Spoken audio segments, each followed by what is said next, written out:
हार्दिक स्वागत, वंदन, अभिनंदन। कुचाहार के सभी कार्यकर्ताओं की ओर से, कुचाहार के एक नागरिकों की ओर से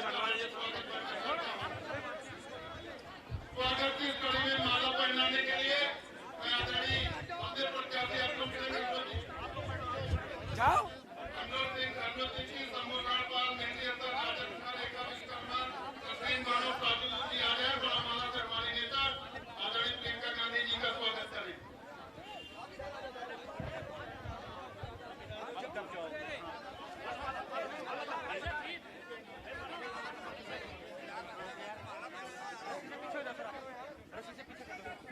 सर आप लोग आ जाइए, रस्सी से पीछे हो जाइए।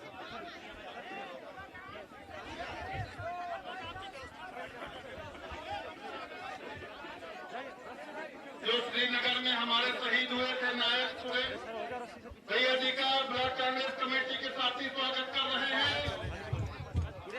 आप सबकी ओर से इस माला में आपकी भावनाएं पिरोई हुई हैं। सभी साथियों को धन्यवाद, आपने स्वागत किया। आप लोग अब व्यवस्था बनाइए। मैं आदरणीय भैया जी से चाहता हूं कि सुरेंद्र बहादुर यादव खरौली पूरे निधान के निवासी हैं, उनकी पत्नी कृष्णावती जी हैं, ये हमारे शहीद हैं, 2001 में शहीद हुए थे। इनका अंग वस्त्र बना करके आप स्वागत करिए। रेखा जी, नसरीन जी, आप लोग अपने नीचे आ जाइए। देखिए ऐसा नहीं,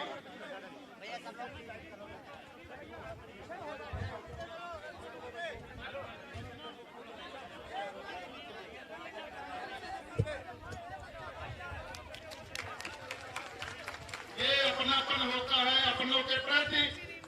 सोनिया जी का, प्रियंका जी का आपके प्रति परिवार का रिश्ता है, प्यार का रिश्ता है, सिर्फ वोट का रिश्ता नहीं है।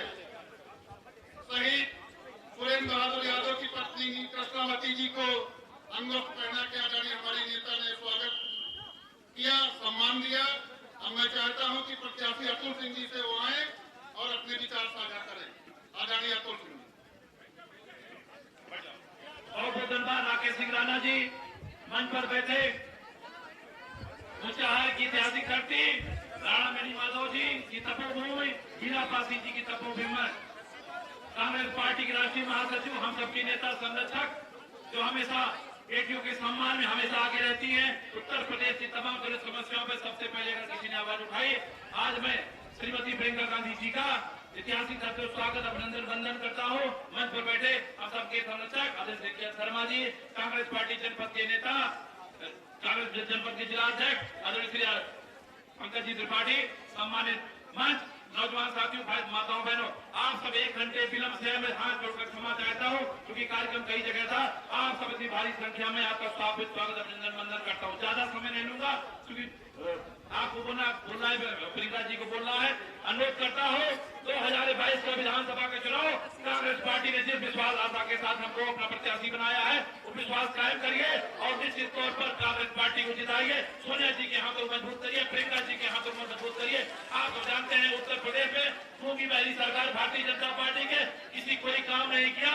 आज छुट्टा जानवरों किसानों के साथ अत्याचार हो रहा है।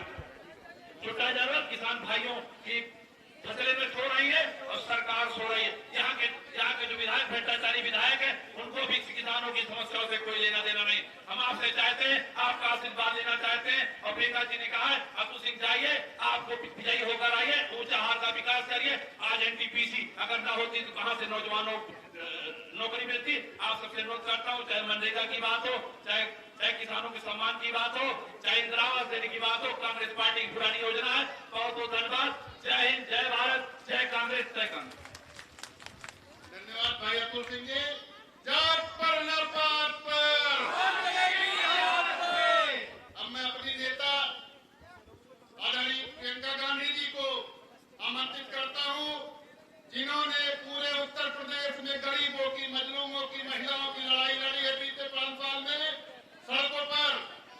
जब हमारी नेता सड़कों पे आई है, उत्तर प्रदेश का सिंहासन डोलता नजर आया है। और अब आप सबका प्यार, आप सबका दुलार और यह उमड़ता जनसमूह देख करके पूर्ण विश्वास है कि यहाँ भी बदलाव की बयार बह रही है। मैं अपनी भैया जी को आमंत्रित करता हूँ, आए और हम सबको अपने विचारों से ओत प्रोत करें। आदरणीय भैया जी।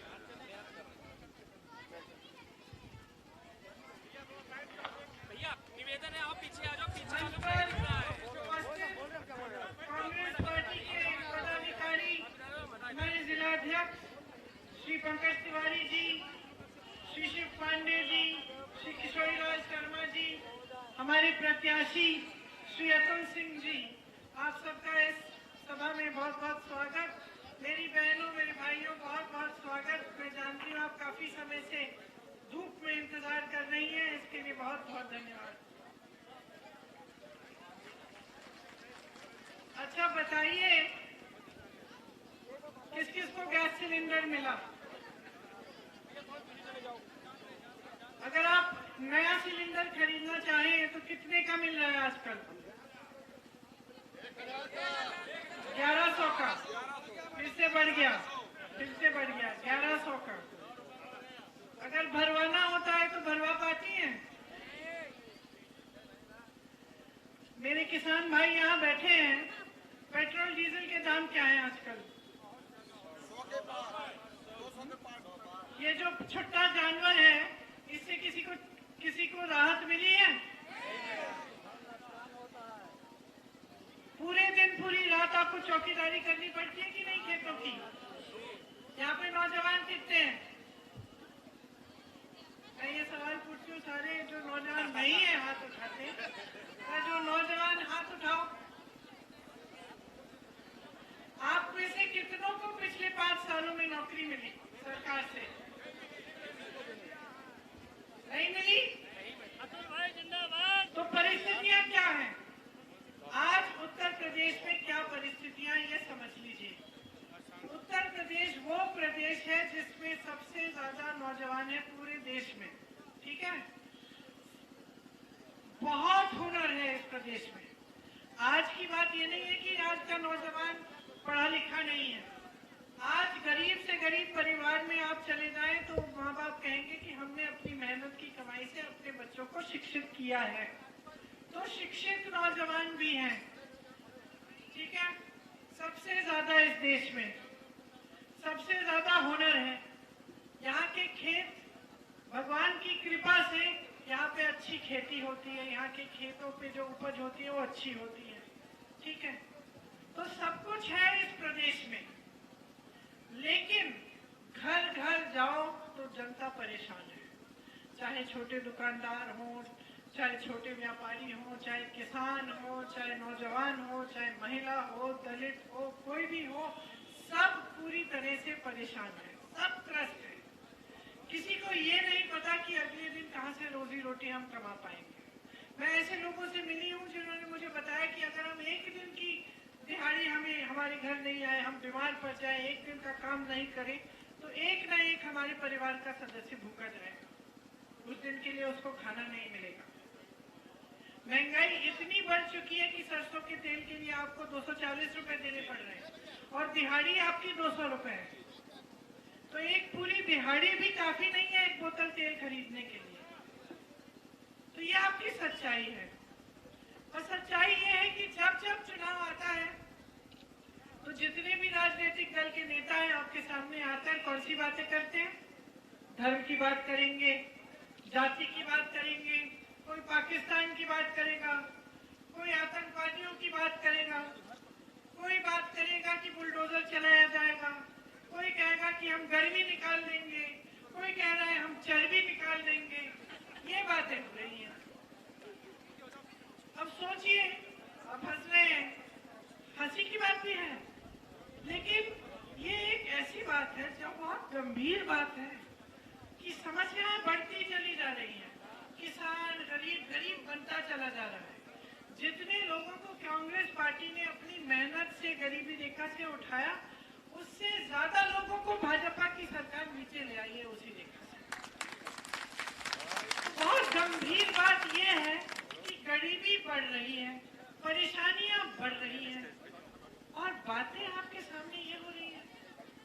चुनाव में वोट मांगने जो आ रहा है वो ये नहीं कह रहा है कि हम आपके लिए विकास करना चाहते हैं, हम आपके लिए सड़कें बनाएंगे, हम अस्पताल बनाएंगे, आपको शिक्षित करेंगे, आपको रोजगार दिलवाएंगे।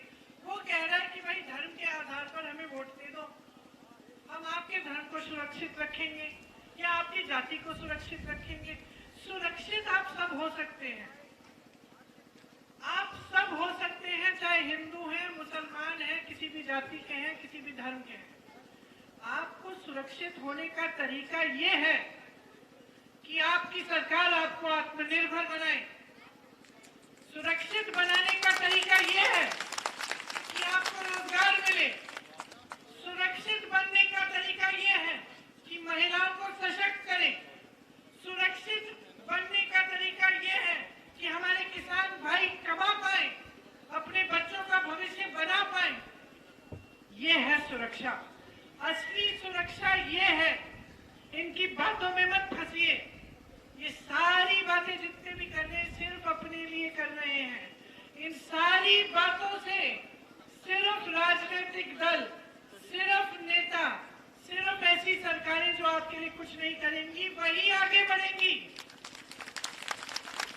भाजपा की जो प्रदेश में सरकार है और जो देश में सरकार है, चाहे नरेंद्र मोदी जी की सरकार हो या योगी जी की सरकार हो, वो पूरी तरह से आज गरीबों के लिए नहीं काम कर रही है, अमीरों के लिए काम कर रही है, अपने बड़े बड़े उद्योगपति दोस्तों के लिए काम कर रही है।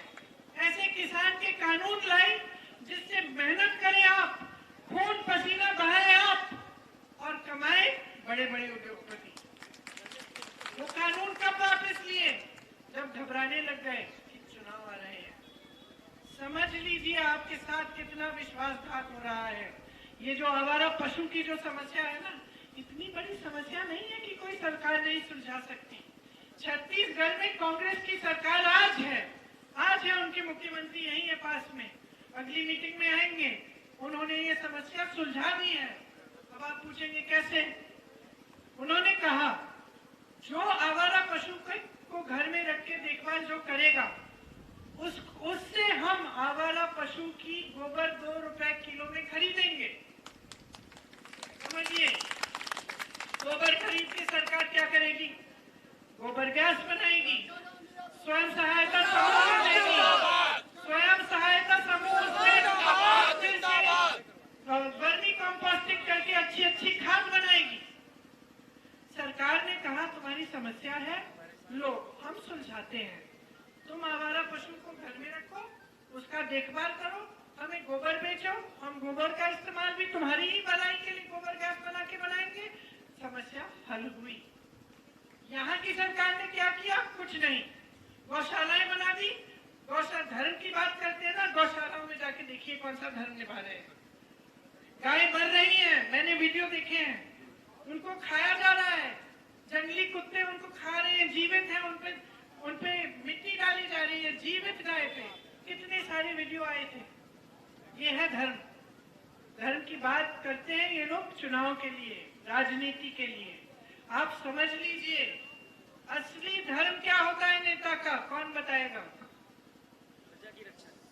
प्रजा की रक्षा, समाज सेवा। सही बात की आपने।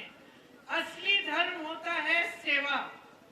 किसी भी ग्रंथ में देख लीजिए, भगवत गीता में देखिए, मुसलमानों के ग्रंथ में देखिए, कुरान शरीफ में देखिए, सिखों के ग्रंथ गुरु ग्रंथ साहिब में देखिए, सब में यही लिखा है ये सेवा नहीं कर रहे हैं जनता की, ये अपनी सेवा कर रहे हैं, बड़े बड़े उद्योगपतियों की सेवा कर रहे हैं। आपने एनटीपीसी की बात की, आपने एनटीपीसी की बात की। जिन्होंने आपकी सेवा की उन्होंने एनटीपीसी लगवाई, यहाँ कांग्रेस पार्टी ने लगवाई, रायबरेली में एम्स लगवाया बनवाया। क्या किया इन्होंने? एनटीपीसी, बीएचईएल जैसे बड़ी बड़ी संस्थाएं जिनसे रोजगार मिलता है उसको बेच रहे हैं। एनटीपीसी बेची जा रही है। रोजगार कहाँ से आएंगे? किसको बेच रहे हैं? उन्हीं को बेच रहे हैं जिनको सारे देश के बंदरगाह, सारे देश के हवाई अड्डे बेच चुके हैं अपने दोस्तों को, ऐसे उद्योगपतियों को जो 1000 करोड़ रुपए एक दिन में कमाते हैं। और यहाँ तमाम किसान जो 27 रुपए तक कमा नहीं पा रहे हैं, उनका कौन देखेगा? उनकी सुनवाई कौन करेगा? तो ये राजनीति बदल दीजिए। बहुत हो गया है। जो आपको एक बोरा राशन देते हैं ना, जो आपको थोड़ा थोड़ा पैसा भेज देते हैं खाते में, जो समझते हैं कि चुनाव के समय राशन लगातार जाए, चुनाव के बाद राशन छोड़ दीजिए, थोड़ा थोड़ा पैसा मिल जाए वोट मिल जाएगा, एक गैस सिलेंडर मुफ्त दे दिया वोट मिल जाएगा। समझ लीजिए इनकी नीयत को। ये निर्भर करना चाहते हैं आपको उस राशन के बोरे पे, ये निर्भर करना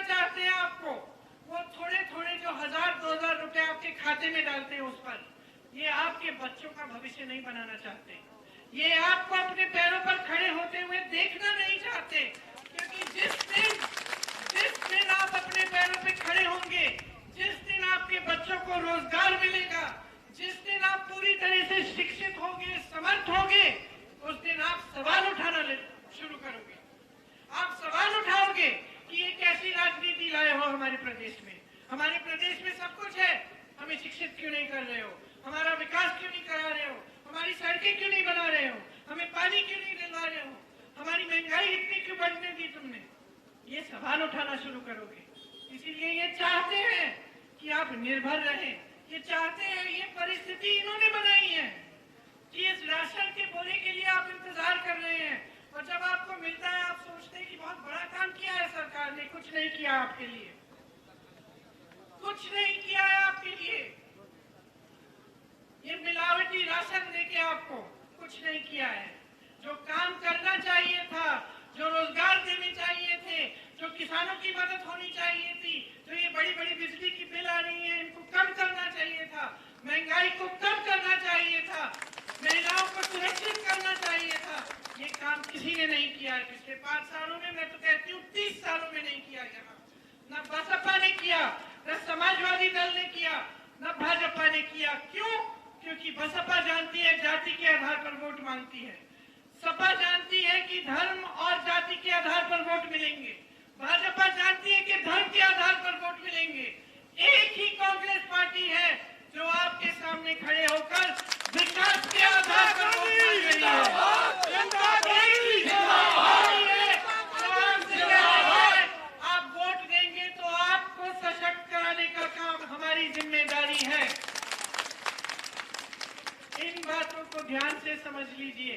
हमारे पास 3 घोषणा पत्र हैं, एक सिर्फ महिलाओं के लिए, उसमें आपकी सेहत, आपकी सशक्तिकरण, आपकी भलाई, आपकी सुरक्षा की सारी बातें लिखी हैं। आपको ये एक गैस सिलेंडर दे रहे हैं मुफ्त वोटों के लिए, हम कह रहे हैं 3 ले लो, हम कह रहे हैं मोबाइल फोन ले लो छात्राओं, हम कह रहे हैं कि आप स्कूटी भी ले लो, लेकिन इसके साथ साथ हम आपको अपने पैरों पे खड़ा करेंगे। 40% सरकारी रोजगार महिलाओं को मिलेंगे। हम कह रहे हैं 40% भर्तियां पुलिस में महिलाओं को मिलेंगी। हम कह रहे हैं कि हर तरह की सहायता आपके लिए करेंगे। 40% हमने महिलाओं को टिकट दिए हैं। हमने ऐसी महिलाओं को टिकट दिए हैं जिन पर इतना अत्याचार हुआ है, हमने उनसे कहा सत्ता ने तुम पर अत्याचार किया, पुलिस प्रशासन ने तुम्हारे उन अपराधियों को बचाया जिन्होंने तुम पर अत्याचार किया। आज तुम सत्ता अपने हाथों में लो, तुम मत जाओ विधायक, तुम अपने लिए लड़ो। ये कांग्रेस पार्टी कह रही है। किसानों के लिए हम कह रहे हैं, हमने एक बार कर्जा माफ किया, फिर से पूरा कर्जा माफ करेंगे।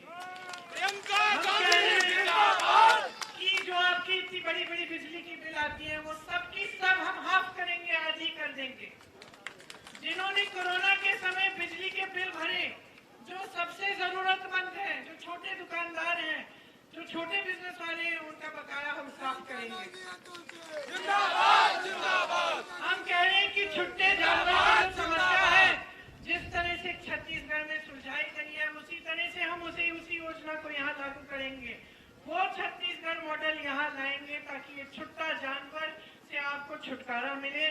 आपको गोबर के 2-2 रुपए किलो गोबर हम खरीदे आपसे, और अच्छी सारी इंतजाम बनाए ताकि ये समस्या ना हो। तो ये सारी चीजें हम कह रहे हैं। नौजवानों के लिए 20 लाख रोजगार दिलाएंगे। कहाँ से? 12 लाख पद खाली पड़े हैं सरकार में, 5 सालों से भरे नहीं है। अब इनकी ये हिम्मत आपने दे दी है कि एक मंच पे आके कहते कि रोजगार देंगे। 5 सालों से इन्होंने 12 लाख पद खाली रखे हैं। तो हम कह रहे हैं उन पदों को भरेंगे। भर्ती की जो प्रक्रिया है उसको पारदर्शी बनाएंगे। कोई अधिकारी अगर दखल दे उसमें, हम उस पर कार्रवाई करेंगे। आप परीक्षा देते हैं, 6 महीनों के अंदर अंदर आपकी नियुक्ति होगी। ये कह रहे हैं हम आपके लिए काम करना चाहते हैं। मौका दीजिए काम करने का, सेवा करने का। वैसे भी आप नहीं भी देंगे तो हम सेवा करते रहेंगे, लेकिन अगर सरकार हमारी प्रदेश में बन जाए तो जिस तरह से यहाँ का विकास हम करा के दिखाएंगे, मैं दावे के साथ कह सकती हूँ आपने कभी पहले नहीं। अतुल सिंह जी को भारी बहुमत से जिताइए। हमारे घोषणा पत्र हम यहाँ बंटवाएंगे